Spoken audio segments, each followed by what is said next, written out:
सांगली जिल्ह्यातील सर्व स्वाभिमानी आंबेडकरी समाजाला व माझ्या मातंग समाजाला क्रांतिकारी जय भीम।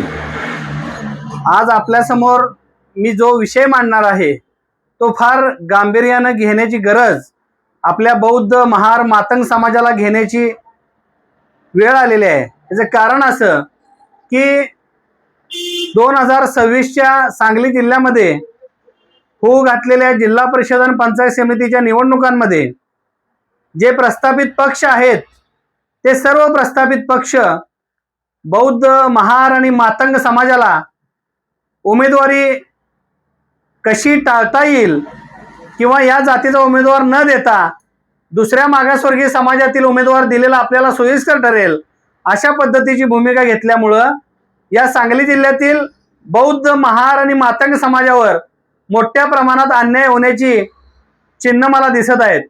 याचं कारण असं की मिरज तालुक्यातील घडलेला एक प्रकार सांगतो की 2 दिवसांपूर्वी सुरेश खाडे यांच्या विरोधात 3-4 निवडणुका विधानसभेच्या लढलेला माणूस अचानकपणे भाजपमध्ये त्यांचं नेतृत्व स्वीकारून प्रवेश करतो।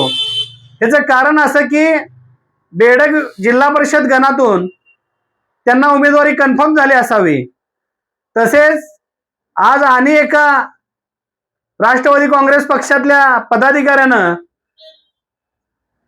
या भारतीय जनता पक्षामध्ये जिल्हा परिषदच्या उमेदवारीसाठी प्रवेश केला। मग मला सांगायचं असं आहे की जर सगळ्याच जिल्हा परिषद आणि पंचायत समिती या प्रवर्गांमध्ये उमेदवार जर तुम्ही चर्मगार समाजाचेच देणार असाल तर बौद्ध आणि मातंग समाजानं तुमचं काय नुकसान केलंय या गोष्टीची आज विचार करण्याची गरज आहे। चर्मगार समाजाला उमेदवारी देता याला आमचा विरोध नाही, पण कुठेतरी या प्रस्थापित पक्षांनी सर्व मागासवर्गीय समाजातील जातींना समसमान न्याय देण्याची भूमिका ठेवणं गरजेचं आहे। पण मला तसं दिसून येत नाही। भारतीय जनता पक्ष असेल किंवा इतर जे काही पक्ष असतील या सर्व पक्षांना माझी विनंती आहे की जितकं तुम्ही चर्मगार समाजाच्या उमेदवारांना प्राधान्य देणार आहात या जिल्हा परिषद पंचायत समितीच्या निवडणुकांमध्ये तितकंच प्राधान्य बौद्ध समाज, महार समाज म्हणजेच आणि मातंग समाजाला द्यावं अशा पद्धतीची माझी विनंती आहे।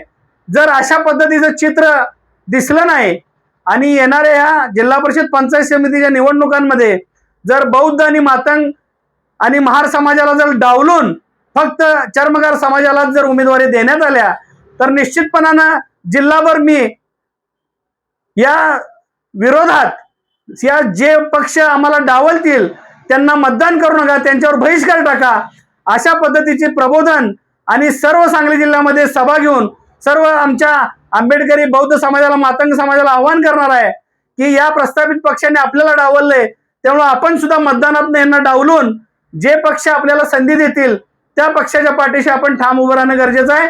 अशा पद्धतीने मी आज आपल्या मीडियाच्या माध्यमातून सर्व बौद्ध महार आणि मातंग समाजाला आणि सर्व राजकीय पक्षांना विनंती करतो। दुसरा महत्वाचा विषय, या महापालिका निवडणुका झाल्या, या महापालिका निवडणुकांमध्ये जे ईव्हीएम मशीन वापरण्यात आलं होतं ते ईव्हीएम मशीन मध्य प्रदेशहून आणलेलं होतं। हे किती उमेदवारांच्या या राजकीय नेत्यांच्या लक्षात आलं मला माहित नाही, पण मी जेव्हा बघितलं मतदाना दिवशी तेव्हा वेळ निघून गेलेली होती। पण आज मी या जिल्हा परिषद पंचायत समितीच्या सर्व उमेदवारांना एक हिंट देतो की इंटिमेशन देतो की आपल्या निवडणुकीसाठी ज्या ईव्हीएम मशीन आलेल्या आहेत त्या मध्य प्रदेश मधल्या आहेत याची खात्री करा, अन्यथा जी तुम्ही आयुष्यभराची पुंजी कमवलेली असते ती या निवडणुकीमध्ये घालणार असता यामध्ये तुमची घरं उद्ध्वस्त होण्याची शक्यता नाकारता येत नाही। होणारी निवडणूक ही पारदर्शीपणाने व्हावी, तसेच महाराष्ट्रातले ईव्हीएम मशीन वापरण्यात यावे अशा पद्धतीची मागणी मी करतो आणि या सर्व उमेदवारांनी थोडंसं जागरूक राहावं आणि या गोष्टीला विरोध करावा असं आवाहन करतो आणि थांबतो। जय भीम, जय शिवराय, जय अण्णाभाऊ, जय भारत।